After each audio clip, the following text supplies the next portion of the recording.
Some of you may know who this is. This is Donald Rumsfeld, who was Secretary of Defense under President George W. Bush. And in 2002, in February, Donald Rumsfeld said something very, very interesting in an attempt to justify the American-led invasion of Iraq. He said, we have to break down the categories of knowledge. We know first the known knowns, the things that we know that we know. We know second the known unknowns, the things that we know are unknown. We don't know them, but we know what they are, how to look for them. And he said, significantly, third, we have the category of the unknown unknowns. These are the things that we don't know, and we don't even know what they are. It is the land beyond even our areas of investigation.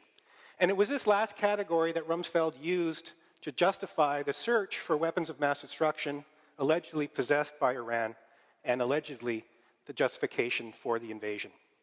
In a strange way, Donald Rumsfeld is a kind of philosopher, because here he echoes a famous idea that has guided Western philosophy for at least 2,500 years, usually attributed to the philosopher Socrates.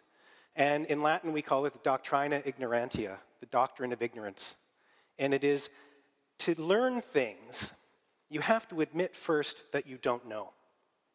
And you have to admit not just that you don't know certain things that you can go out and find out about, but you have to admit that your ignorance is comprehensive, that there are all kinds of things that are not just known unknowns, but unknown unknowns. It was a strange moment in political history to hear Donald Rumsfeld echoing one of the great minds of the West in defense of what many people, including myself, believe was an unjustified and immoral act. And that's why I call it Rumsfeld's dodge. But I want to take this opportunity to read Donald Rumsfeld as a kind of philosopher who at least offers us an opportunity to think about the nature of knowledge, of what we know and what we don't know. Something even more interesting happened almost immediately afterwards. So the doctrine used as a justification for war, that war.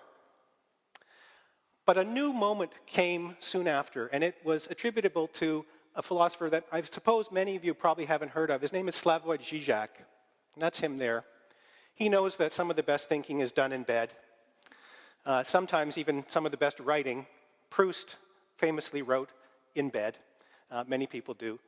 What Slavoj Zizek wanted to show is that if you actually look at it logically, there has to be a fourth category. If you grid known and unknown, there have to be 4 squares to the grid, not just 3. So there's the known knowns, the known unknowns, the unknown unknowns, sure, good point. But there's also the unknown knowns. The unknown knowns. What could that possibly mean? How could something be known but not known? I mean, we can understand conceptually the idea of unknown unknowns. It's a little bit challenging, right? It's something that we don't even know we don't know. I get that. It's sort of an orientation to ignorance and possibility. But how could something be known and yet unknown? The unknown knowns. So instead of leading to war, this idea, the fourth square in the grid, the unknown knowns, leads to a kind of internal conflict. A kind of psychic war, you might call it, where we have to examine ourselves under this sign, the knowledge that does not know itself. The knowledge that does not know itself. Now, you might think I'm just playing with words or that Zizek is deliberately floating a paradox, but there's something actually essential here, and it's essential for every one of us as we go forward and leave this room, and whatever we do next, today, tomorrow, next week, for the rest of our lives. So my challenge here is not just playing around with concepts, it's a challenge in the best Socratic fashion about how to live, and how to live well, and how to live an examined life. So let's try to understand this paradoxical idea of the knowledge that does not know itself. What could it possibly be? Well, it might be something that's subconscious or unconscious, like a dream. This is an image some of you may recognize. The surrealist painter Salvador Dali designed a dream sequence in one of Alfred Hitchcock's best films, the one called Spellbound. And the dream sequence famously features all kinds of images that are Dali-esque. the bent wheel or the crushed wheel, the faceless man. Is the knowledge that does not know itself that? Is it just the unconscious in that sort of Freudian way? The repressed desires, the unspeakable things that we push down into ourselves? Well, maybe, and that's a species of it, but I want to try to look at some more workaday or practical examples of unknown knowns. Take presuppositions.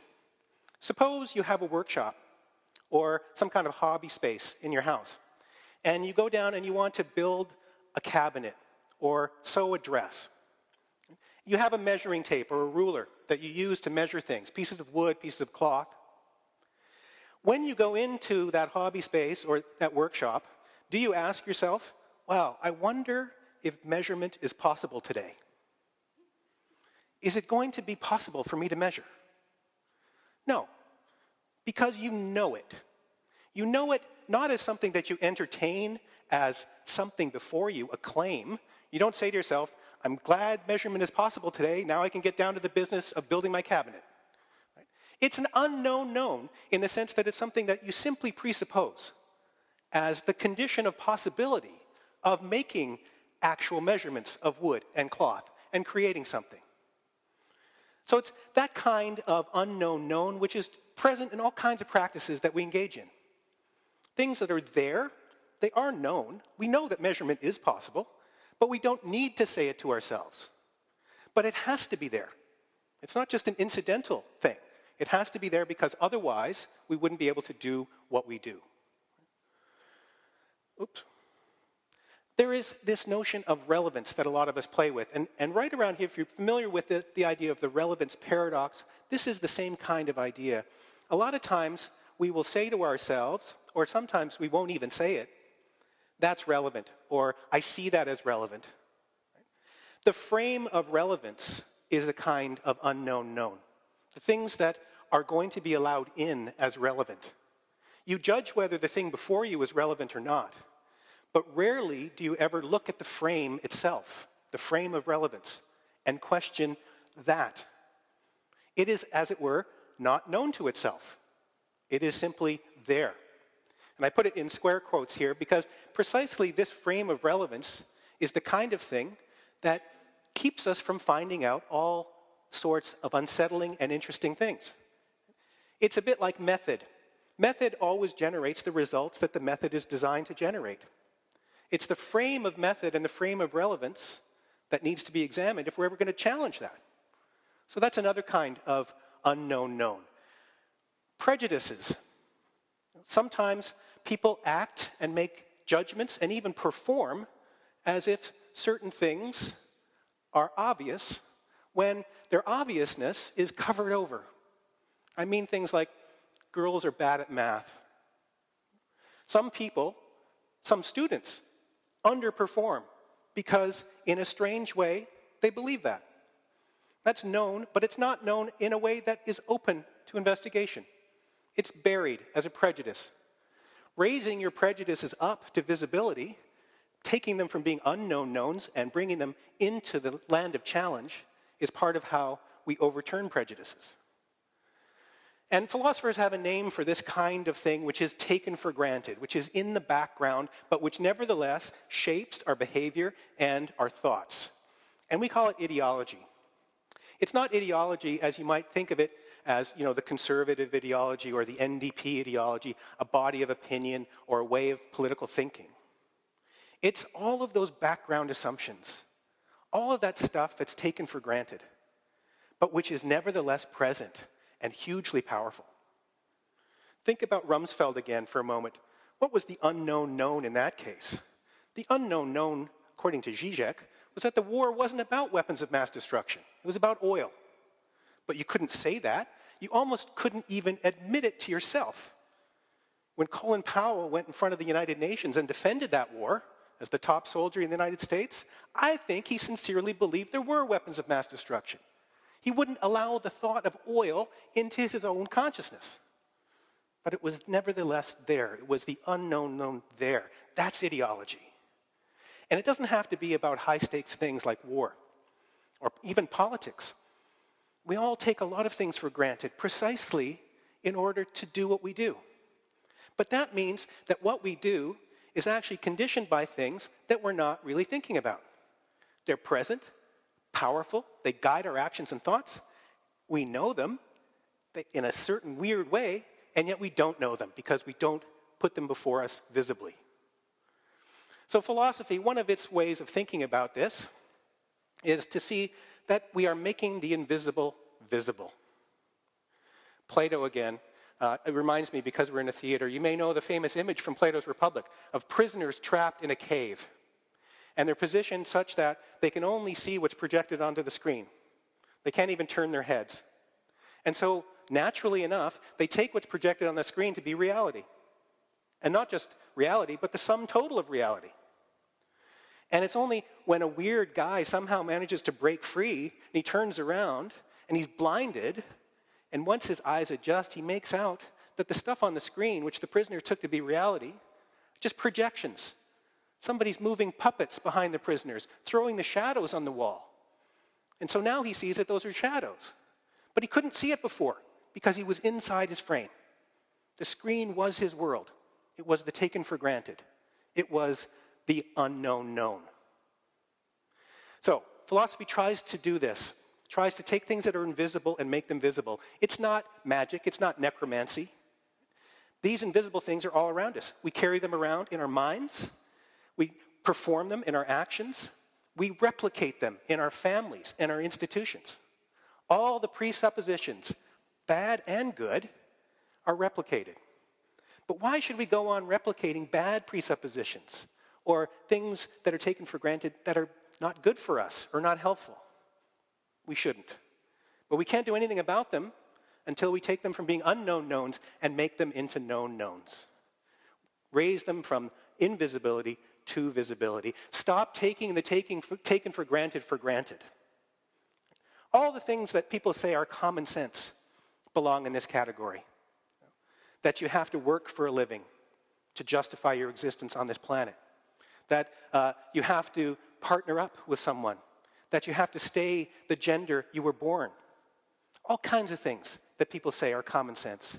We're challenging these at the edges. Brave people all over the place are saying, you know what? I don't think that's right. You know, you say that that's what it has to be like, but when I raise that up to visibility, I see that I don't like it, and I'm rejecting it. It was unknown, but known. Now it's known, and I'm rejecting it. Democracy is the best political theory that has ever been devised.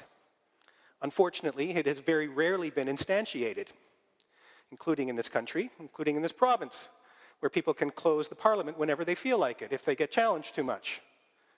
That's a weird kind of thing that we allow to go forward. It's an affront to democracy, and yet nobody does anything about it. You know why? Because they're too busy doing their stuff, replicating their families and institutions, going about their business, assuming that their individual desires are exactly as they find them and haven't been manipulated or created by outside agencies like society and culture, advertising.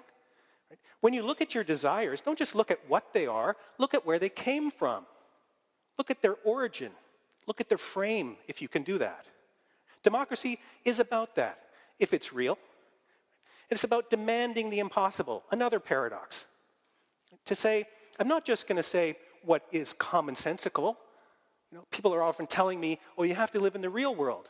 You know what? This is the world. I'm in it. You're in it. Stop telling me there's some other world that's real that I don't have access to. There's only one world. We're all part of it. And in this world, we should demand everything. We should demand that there be justice. We should demand that everybody be free, everybody be safe and clothed and fed. And people say, no, it's impossible. I don't care if it's impossible. I'm demanding it anyway. And this is the only way to break free of the shackles of your frame, to take your unknown knowns, make them known knowns. This is how the prisoner in Plato's cave first turned his head and was blinded and knew that there was something else to know and some other way to know it and some other way to live.